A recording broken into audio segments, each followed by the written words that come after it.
ನನಗೆ ಸಂಸಾರ ಇದೆ, ಕ್ಯಾಮ್ರಾ ಹಿಡಿದವ್ರ ಮನೆಗೂ ಸಂಸಾರ ಇದೆ. ಅವ್ರ ಮನೆ ಗ್ಯಾಸ್ ಇಲ್ಲ ಅಂದರೆ ಅವರೇ ಯಾರು ಕೇಳಬೇಕು ಹೋಗಿ. ಈಗ ನೀವು ಜಾತಿ ಬಗ್ಗೆ ತೊಗೊಂಡ್ರೆ ಅನಿಲ ಬಂದು ಸಾಬರ್ದು, ನೀವು ಯಾಕೆ ಬಳಸ್ತೀರಾ? ನೀವು ಮೋದಿ ಹೇಳ್ತಾನೆ ಸೌದೆ ಒಲೆ ಹಚ್ಚಬೇಡ್ರಿ ಅಂತ.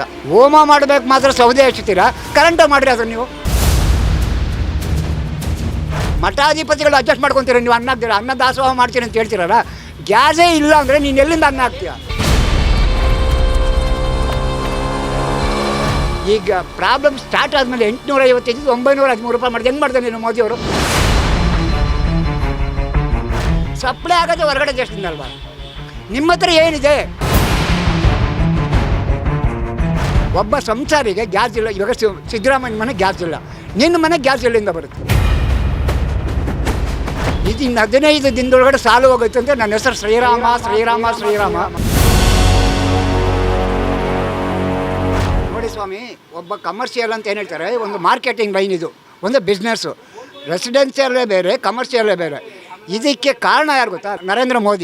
ನರೇಂದ್ರ ಮೋದಿ ಹೋಗಿ ಟ್ರಂಪನ್ನು ಕೇಳ್ದ ನಮಗೆ ಸಬ್ಸಿಡಿ ಕೊಡು ಅಂತ. ಆವಾಗ ಗ್ಯಾಸ್ ಪ್ರಾಬ್ಲಮ್ ಇರಲಿಲ್ಲ. ಅವನು ಹೇಳ್ದ ರಷ್ಯನ್ ಹತ್ರ ನೀವೇನು ತೊಗೊಬಾರ್ದು, ನೀವು ರಷ್ಯನ್ ಹತ್ರ ಏನಾದರೂ ತೊಗೊಂಡ್ರೆ ನಾವು ನಿನಗೆ ಏನು ಸಬ್ಸಿಡಿ ಕೊಟ್ಟು ಇವಾಗ ನಿಮಗೆ ಬಡ್ಡಿ ಏನು 25ರಿಂದ 9% ಏನು ತೊಗೊಂಬಂದಲ್ಲ, ಅದು ಬೇಡ ಅಂತ ನೀನು ಅಗ್ರಿಮೆಂಟ್ ಮಾಡ್ಕೊಂಬಂದೆ. ಯಾರು? ನರೇಂದ್ರ ಮೋದಿ ಪ್ರಧಾನಮಂತ್ರಿಗಳು. ಸುಷ್ಮಾ ಸ್ವರಾಜ್ ಆಗಲಿ, ಯಾರು ಸೀತಾರಾಮನ್ ಆಗಲಿ, ನಿರ್ಮಲಾ ಸೀತಾರಾಮನ್, ಗಡ್ಕರಿ ಆಗಲಿ, ಅಮಿತ್ ಶಾ ಆಗಲಿ, ಯಾರೇ ಆಗಿರಲಿ, ನಾನು ಒಬ್ಬ ಭಾರತ ದೇಶದ ಪ್ರಜೆ. ನನಗೆ ಸಂಸಾರ ಇದೆ, ಕ್ಯಾಮ್ರಾ ಹಿಡಿದವ್ರ ಮನೆಗೂ ಸಂಸಾರ ಇದೆ. ಅವ್ರ ಮನೆ ಗ್ಯಾಸ್ ಇಲ್ಲ ಅಂದರೆ ಅವರೇ ಯಾರು ಕೇಳಬೇಕು ಹೋಗಿ. ಕ್ಯಾಮ್ರಾ ಇಟ್ಟಿದ್ದೀರಾ ನೀವು, ನಿಮ್ಮ ಮನೆ ಗ್ಯಾಸ್ ಇಲ್ಲ ಅಂದರೆ ನೀವು ಯಾರು ಕ್ಯಾಮ್ರಾ ತೊಗೊಂಡು ಇಡ್ತೀರಾ? ಯಾರು ಕ್ವಶನ್ ಕೇಳ್ತೀರಾ? ಕೇಳಿದ್ರೆ ನಮ್ಮ ರಾಜ್ಯದ ಆಡಳಿತ ನಡೆಸಾರ ಮಹಾಪ್ರಭುಗಳು ಸಿದ್ದರಾಮಯ್ಯ ಅವರು, DK ಶಿವಕುಮಾರ್ ಅವರು, ಮತ್ತು 224 ಜನ. ನೀವೊಂದು ವಿಧಾನಸೌಧದೊಳಗೆ ಕೂತ್ಕೊಂಡಿರೋರು. ನಮ್ಮನೆ ಗ್ಯಾಸ್ ಇಲ್ಲ ಅಂದರೆ ನಿಮ್ಮನೆ ಗ್ಯಾಸ್ ಎಲ್ಲಿಂದ ಬರುತ್ತೆ? ನಿಮ್ಮನೆಗೆ ಗ್ಯಾಸ್ ಎಲ್ಲಿಂದ ಬರುತ್ತೆ? ಪೆಟ್ರೋಲ್ ಎಲ್ಲಿಂದ ಬರುತ್ತೆ? ಸೀಮೆಣ್ಣೆ, ಡೀಸೆಲ್ಲು, ಪೆಟ್ರೋಲು, ಗ್ಯಾಸು ನಮ್ಮ ಭಾರತ ದೇಶದೊಳಗೆ ಇಲ್ಲ. ನಮಗೆಲ್ಲ ಬರ್ತಾರೆ ಹೊರಗಡೆ ದೇಶದಿಂದ. ಅವ್ರು ಹಿಂದೂ ಆಗಿರಲಿ, ಮುಸ್ಲಿಮ್ ಆಗಿರಲಿ, ಕ್ರೈಸ್ತ ಆಗಿರಲಿ, ಯಾರೇ ಆಗಿರಲಿ. ಈಗ ನೀವು ಜಾತಿ ಬಗ್ಗೆ ತೊಗೊಂಡ್ರೆ ಅನಿಲ ಬಂದು ಸಾಬರ್ದು, ನೀವು ಯಾಕೆ ಬಳಸ್ತೀರಾ? ಹಿಂದೂಗಳು ಯಾಕೆ ಬಳಸ್ತೀರಾ ನೀವು? ಇದು ಕ್ವಶನ್ ಕರೆಕ್ಟ್ ಇದೆಯಾ ಇಲ್ಲ ಹೇಳಿ. ಒಬ್ಬ ಪೇಪರ್ನವರು ಸುಳ್ಳು ಬರೀತಾರೆ, ನಿಜಾನೂ ಬರೀತಾರೆ, ಬಟ್ ಅದು ವ್ಯಕ್ತಿ ಮೇಲೆ ಡಿಪೆಂಡ್ ಆಗುತ್ತೆ. ಸತ್ಯಮೇವ ಜಯತೆ ಅಂತಾರೆ. ಸತ್ಯಕ್ಕೆ ಸಾವಿಲ್ಲ, ಸತ್ಯಕ್ಕೆ ಸೋಲಿಲ್ಲ. ಪ್ರೆಸೆಂಟ್ ರನ್ನಿಂಗ್ ಇವತ್ತು ಇದು ನಡಿಬೇಕಂದ್ರೆ ಇವತ್ತು 15 ತಾರೀಕು. ಇದು ಇನ್ನು 15 ದಿನದೊಳಗಡೆ ಸಾಲು ಹೋಗುತ್ತೆ ಅಂತ. ನನ್ನ ಹೆಸರು ಶ್ರೀರಾಮ ಶ್ರೀರಾಮ ಶ್ರೀರಾಮ. ನಾನು ಹುಟ್ಟಿದ್ದು ಬೆಂಗಳೂರೊಳಗಡೆ 1954ರಿಂದ ಹುಟ್ಟಿದೆ. ಅವತ್ತಿಂದ ನನಗೆ ಬುದ್ಧಿ ಬಂದಿದ್ದು 62 ಒಳಗಡೆ. 1962 69 SLC ಬಿಟ್ಟೆ ನಾನು. ನನಗೆ ಕೆಟ್ಟ ಹೆಸರಿತ್ತು. ವಿನಾಕಾರಣ ಈ ರಾಜಕೀಯ ವ್ಯಕ್ತಿಗಳು, ಪೊಲೀಸ್ ಡಿಪಾರ್ಟ್ಮೆಂಟು, ಲಾಯರ್ಗಳು ನನ್ನ ಮೇಲೆ ಫಿಟ್ಟಿಂಗ್ ಇಟ್ಟರು. ನಾನು ₹1 ಪೊಲೀಸ್ ಡಿಪಾರ್ಟ್ಮೆಂಟ್ ಕೊಟ್ಟೋನಲ್ಲ, ಪೊಲೀಸರು ನಾನು ತೊಂದರೆ ಮಾಡಲಿಲ್ಲ. ಇವಾಗ ಬಂದಿರೋ ಜನಗಳಿಗೆ ಏನು ಗೊತ್ತಾ, ಈ ಟಾಪಿಕ್ ಬಿಟ್ಟರೇನು, ಒಬ್ಬ ಸಂಸಾರಿಗೆ ಗ್ಯಾಸ್ ಇಲ್ಲ. ಇವಾಗ ಸಿದ್ದರಾಮಯ್ಯ ಮನೆ ಗ್ಯಾಸ್ ಇಲ್ಲ, ನಿನ್ನ ಮನೆ ಗ್ಯಾಸ್ ಎಲ್ಲಿಂದ ಬರುತ್ತೆ? ಮಹಾಮುಖ್ಯಮಂತ್ರಿಗಳೇ, ನಿಮ್ಮ ಮನೆಗೆ ಗ್ಯಾಸ್ ಇಲ್ಲ ಅಂದರೆ ಗ್ಯಾಸ್ ಎಲ್ಲಿಂದ ಬರುತ್ತೆ? ಅದಕ್ಕೆ ಆನ್ಸರ್ ಮಾಡಿರಿ ನೀವು. ಕ್ಯಾಬಿನೆಟ್ ಕರೀರಿ. ಶಿವಕುಮಾರ್ ಇದ್ದಾರೆ, DK ಶಿವಕುಮಾರ್ DCM ಅಲ್ವಾ? ನೀವೆಲ್ಲ ಕೂತ್ಕೊಂಡು ಒಂದು ಸಜೆಷನ್ ಕೊಡ್ರಿ.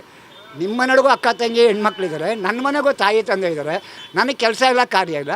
ಈಗ ಒಂದು ಅಡುಗೆ ಅನಿಲ, ನೀವು ಮೋದಿ ಹೇಳ್ತಾನೆ ಸೌದೆ ಒಲೆ ಹಚ್ಚಬೇಡ್ರಿ ಅಂತ. ಅವ್ರು ಮಾಡಿರೋದು ನಿಮ್ಗೆ ಎಲ್ಲರಿಗೂ ಗೊತ್ತಿದೆ, ಎಲ್ಲರಿಗೂ ಹೇಳ್ತಾನೆ. ಹೋಮ ಮಾಡಬೇಕು ಮಾತ್ರ ಸೌದೆ ಹಚ್ತೀರಾ, ಕರೆಂಟ ಮಾಡಿರಿ ಅದನ್ನು. ನೀವು ದೇವಸ್ಥಾನದಲ್ಲಿ ಮೋಸ ಇಟ್ಕೊಂಡು ಪಬ್ಲಿಕ್ಕಿಗೆ ತೊಂದರೆ ಕೊಡ್ತೀರಲ್ಲ ನೀವು. ಇದನ್ನು ಸಾಲ್ವ್ ಮಾಡಬೇಕಾಗಿರೋದು ಮೋದಿಯಿಂದನೂ ಆಗೋದಿಲ್ಲ, ಸಿದ್ದರಾಮಯ್ಯವ್ರ ಕಡೆಯಿಂದ ಆಗಲ್ಲ. ಅದು ಹೊರಗಡೆ ದೇಶದಿಂದ ಬರಬೇಕು. ಅಲ್ಲಿ ಯುದ್ಧ ನಡೀತೈತೆ. ಅನ್ನ ಇಲ್ಲ, ನೀರಿಲ್ಲ. ಹಾಂ, ಅವ್ರು ಬಂದಿದ್ದಾವೆ, ಇಲ್ಲೇ ಇದೆ, ಪ್ರೆಸೆಂಟ್ ಇಲ್ಲೇ ಇದೆ. ಅವರು ಖಂಡಿತವಾಗಿ ಬಂದೇ ಅಡ್ಜಸ್ಟ್ ಮಾಡಿ. ಈಗ ಒಂದು ಆಶ್ರಮ ನಡೆಸ್ತಾವ್ರೆ, ಒಂದು ಯಾರು ಇವಾಗ ಮಠಾಧಿಪತಿಗಳು ಅಡ್ಜಸ್ಟ್ ಮಾಡ್ಕೊತೀರ. ನೀವು ಅನ್ನ ಹಾಕ್ತೀರ, ಅನ್ನ ದಾಸೋಹ ಮಾಡ್ತೀರಿ ಅಂತ ಹೇಳ್ತೀರಲ್ಲ. ಗ್ಯಾಸೇ ಇಲ್ಲ ಅಂದರೆ ನೀನು ಎಲ್ಲಿಂದ ಅನ್ನ ಹಾಕ್ತೀಯ? ಅನ್ನ ಎಲ್ಲಿ? ಈಗ ನಮ್ಮನೆಗೆ ಅಡುಗೆ ಮಾಡಿರ ಸ್ವಾಮಿ, ನಿಮ್ಮನೆ ಕೇಳ್ಬೋದು. ನಿಮ್ಮನೆಗೆ ಅನ್ನ ಇಲ್ವಲ್ಲ, ನೀವು ನನಗೆ ಅನ್ನ ಎಲ್ಲಿಂದ ಕೊಡ್ತೀರಾ? ನಾನು ಜೋರ ಮಾತಾಡೋದು ನಿಧಾನ ಹೇಳ್ತೀನಿ. ಒಬ್ಬ ಸಂಸಾರಿಗ ನನಗೆ ಹೊಟ್ಟೆ ಹಸಿವು ಇದ್ದಾಗ ಒಂದು ತುತ್ತು ಅನ್ನ ಕೊಡೋದು. ಆ ಕೊಡೋ ಥರ ಕೊಟ್ಬಿಟ್ಟು ನೀವು ಇದು. ಈಗ ಬೇರೆ ದೇಶ ಟ್ರಬಲ್ ಆಯಿತು, ನಿಮಗೆ ಗೊತ್ತಿತ್ತು ನಾವು ವಾರ ಆಗ್ತೈತೆ ಅಂತ. ಅದರಿಂದ ನೀವು ಅಡ್ಜಸ್ಟ್ ಮಾಡಿ ಜನಗಳನ್ನ ಸಹಕಾರ ಕೊಡಬೇಕು. ಈಗ ಬ್ಲ್ಯಾಕ್ ಒಳಗೆ ಒಂದು ಸಿಲಿಂಡರ್ ಬಂದು ಕಮರ್ಷಿಯಲ್ ಬಂದ್ಬಿಟ್ಟು ಸ್ವಲ್ಪ ಈಗ ಇವರಿಗೆ LPG ಸಿಲಿಂಡ್ರು 1900 ಚಿಲ್ಲರೆ ಇದೆ, 1800 ಚಿಲ್ಲರೆ, ನಮಗೆ 913 ರೂಪಾಯಿ ಮಾಡಿದ್ದೇನೆ ಇವಾಗ ರಿಸಲ್ಟು. ಈಗ ಪ್ರಾಬ್ಲಮ್ ಸ್ಟಾರ್ಟ್ ಆದಮೇಲೆ 850 ಇದ್ದು 913 ರೂಪಾಯಿ ಮಾಡಿದೆ. ಹೆಂಗೆ ಮಾಡಿದೆ ನೀನು ಮೋದಿಯವರು? 850 ಇತ್ತು, ನಾವು 900 ರೂಪಾಯಿ ಕೊಡ್ತಾಯಿದ್ರಿ. ಪಾಪ ಸಿಲಿಂಡರ್ದವ್ರು ಒಂದು 50 ರೂಪಾಯಿ ಕೊಡೋಣ ಅಂತ ಕೊಡ್ತಾಯಿದ್ದೀರಿ. ಈಗ ಅದೇ 913 ರೂಪಾಯಿ ಮಾಡಿದ್ರು. ಗ್ಯಾಸೇ ಬರ್ತಾಯಿಲ್ಲ ಅಂದಮೇಲೆ ನಿನ್ನ ರೇಟ್ ಹೆಂಗೆ ಫಿಕ್ಸ್ ಮಾಡಿದೆ ನೀನು? ಈಗ ನನಗೂ ಫಂಡಮೆಂಟಲ್ ರೈಟ್ಸ್ ಇದೆ, ಮೂಲಭೂತ ಹಕ್ಕಿದೆ. ಒಬ್ಬ ಪ್ರಜೆ ನಾನು ನಿನಗೆ ಓಟ್ ಹಾಕ್ಬೋದು, ಬಟ್ ನಿನ್ನಿಂದ ಬೆನಿಫಿಟ್ ತೊಗೊಂಡಿರೋ ನಾನು. ನಮ್ಮ ಪ್ರಜೆಗಳಿಂದ ನೀವು ಬದುಕಿದ್ದೀರ. ಒಂದು ಮುಖ್ಯಮಂತ್ರಿ ಏನೇನೋ ಒಂದು ಪದವಿ ನೀವು ಮಾಡ್ಕೊಂಡಿದ್ದೀರ. ನಾನು ಓದಿರೋನು ದೊಡ್ಡೋನು ಅಂತ ಹೇಳಿದ್ರೆ, ಒಬ್ಬ ರೈತಾಪಿ ಅನ್ಎಜುಕೇಟೆಡು, ಅವನು ಬೆಳೆಯೋದಕ್ಕೆ ದಳ್ಳಾಳಿ ಬಿಡಲ್ಲ. ಮಾರ್ಕೆಟ್ ಬಂದಿತ್ತು ಅವನ ಬಾಯಿ ಮಾಡಾಕ್ತಾರೆ. ಲಾಸ್ಟಿಗೆ ಏನೋ ಪೇಪರನ್ನು ಕಾಸ್ಗೋಸ್ಕರ ಏನೋ ಬರ್ದ ಅಂತ ನಿಮ್ಮ ಮೇಲೇನೂ ಗೋಬೆ ಕುಂಡಿಸ್ತಾರೆ. ಖಂಡಿತವಾಗಪ್ಪ, 100%. ಈಗ ನಿಮ್ಮನಿಂದ ಸಾಧ್ಯ ಇದೆ ಅಂದರೆ, ಗ್ಯಾಸ್ ಕಂಪ್ನಿ ಎಲ್ಲಿದೆ? ಭಾರತಕ್ಕೆ HP ಇದೆ, ಇಂಡಿಯನ್ಸ್ ಇದೆ, ಇನ್ನೂ ಹಲವಾರು ಕಂಪ್ನಿಗಳಿದೆ. ಸಪ್ಲೈ ಆಗೋದು ಹೊರಗಡೆ ದೇಶದಿಂದ ಅಲ್ವಾ? ನಿಮ್ಮ ಹತ್ರ ಏನಿದೆ? ನಿಮ್ಮ ಸರ್ಕಾರದಾಗ ಏನು ಮಾಡ್ಕೊಂಡಿದ್ದೀರಾ ನೀವು? ಕಂಡೋನ್ ಸಿಲಿಂಡರ್ಗೆ ನೀವು ರೇಟ್ ಫಿಕ್ಸ್ ಮಾಡ್ತೀರಾ. ಕಂಡೋನ್ ಸಿಲಿಂಡರ್ ತೊಗೊಂಡು ಅವನ್ನ ಬೆನಿಫಿಟ್ನ ನಿಮಗೆ ಆದಾಯಕ್ಕೋಸ್ಕರ ಏನು ಮಾಡ್ತೀರಾ? ಅವನ ಸಿಲಿಂಡರ್ ತೊಗೊಂಡು ನೀವು ನನ್ನ ಮೇಲೆ ಗೋಬೆ ಕುಂಡಿಸ್ತೀರಾ ನೀವು. ಇದ್ರಾಗ ರಾಂಗ್ ಕ್ವಶನ್ ಅದೇ, ದಯವಿಟ್ಟು ಕೇಳ್ಬೋದು. ಮಾಜಿ ಮುಖ್ಯಮಂತ್ರಿಗಳೇ, ಮಾನ್ಯ ಮುಖ್ಯಮಂತ್ರಿಗಳೇ, ಡಿ ಕೆ ಶಿವಕುಮಾರ್ ಅವ್ರ ಸಂಸಾರಿ, ಅವರು ಹುಟ್ಟಿದ ಕನಕಪುರ, ಅವ್ರಿಗೆ ಗೊತ್ತಾಗಲ್ವ ಹೋಗಲಿ? ಈಗ ಅವ್ರು ಹೇಳ್ತಾರೆ ನಾನು ಮುಂದಿನ ಪ್ರಧಾನಿ ಮುಖ್ಯಮಂತ್ರಿ ಅಂತೇಳಿ. ನೀವು ಮುಖ್ಯಮಂತ್ರಿ ಆಗಲಿ, ನೀವು ಹೇಳ್ತೀರ ನಾವು ಜನಗಳಿಗೆ ಒಳ್ಳೇದು ಮಾಡಿದ್ದೀರಿ ಅಲ್ವಾ? ಕಾಂಗ್ರೆಸ್ ಸರ್ಕಾರ ಯಾರು ಪ್ರೈಮ್ ಮಿನಿಸ್ಟರ್ ಆಗಿದ್ರು, ಯಾರು ಒಬ್ಬೊಬ್ಬರು ನಡವಳಿಕೆ ನಡ್ತೀವಿ. PV ನರಸಿಂಹರಾವ್ ಅವನು ಮಾಡಿದಷ್ಟು ಕೆಲಸ ಯಾರೂ ಮಾಡಲಿಲ್ಲ. ಇದೇ ರಾಜಶೇಖರ ರೆಡ್ಡಿ, YSR ರಾಜಶೇಖರ ರೆಡ್ಡಿ, 60 ವರ್ಷ ಅವನು ಸಾವಿದ್ದಿದ್ದು. 60 ವರ್ಷಕ್ಕೆ 60 ಕೋಟಿ ಒಳ್ಳೇದು ಮಾಡಿಬಿಟ್ಟು ಹೋದ. ಎಲ್ಲರಿಗೂ ಕಷ್ಟ ಆಗ್ತಾಯಿದೆ ಸ್ವಾಮಿ. ನಮ್ಮ ಭಾರತ ದೇಶಕ್ಕಿರೋ ಎಲ್ಲ ಪ್ರಜೆಗಳಿಗೂ ಕಷ್ಟ. ಡೆಲ್ಲಿಯೊಳಗೆ ಕಷ್ಟ ಇಲ್ವಾ?